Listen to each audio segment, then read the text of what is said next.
Әке, сіз білесіз бе, менің бір арманым бар. Иә, балам, ол қандай арман? Бір роботым болса деймін. Оны не істейсің? Үй тапсырмасын істетейін деп едім. Өзіңше, өзім істегім келмейді. Неге? Көп қой әке, апай бере береді. Жалығып кеттім. Түсіндім. Бірақ сен мынаны білесің бе? Нені әке? Роботты кімдердің жасайтынын білем. Оны үлкен ағалар, ғалымдар жасайды. Дұрыс. Қайтып жасайтынын білесің бе? Иә, білем. Мен және менің роботым деген мультиктерден көргем. Олардың бәрі бір жерге жиналып бірге жасайды. Дұрыс. Олар қайда келеді?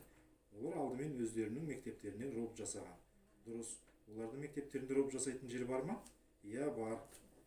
Оларға мектепте робот жасауға үйретеді.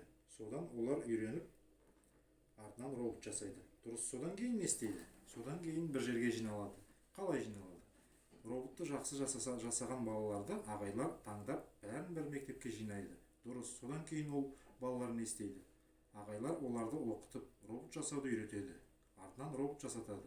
Ол роботтарды не істейді? Түрлі жұмыстар істетеді.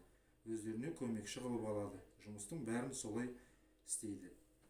Рахат, менің де бір роботым болса ғой, үй тапсырмасын істетіп қойып өзім ойнайтын едім. Сенің роботың болады. Қалай әке, сатып алып бересің бе? Жоқ, робот сатылмайды. Онда менің қалай роботым болады? Өзің жасағанда ғана өз роботың болады. Оны мен қалай жасаймын әке? Жаңа ғана өзің айттың ғой. Оны балалар ағайлардан үйреніп жасайды деп. Енді біраз жылдан соң сендерге де мектепке робот жасауға үйретеді. Сонда жақсы жасасаң, сені де арнаулы робот жасайтын мектепке қабылдайды. Сосын онда ағайлардың көмегімен неше түрлі робот жасайсыңдар. Сол кезде сен өзіңе көмекші болатын робот жасап аласың. Болды. Рас па әке? Рас.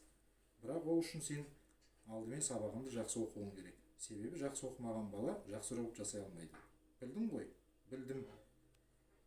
Әке, енді мен жақсы оқимын. Кейін ақылды күшті робот жасап аламын.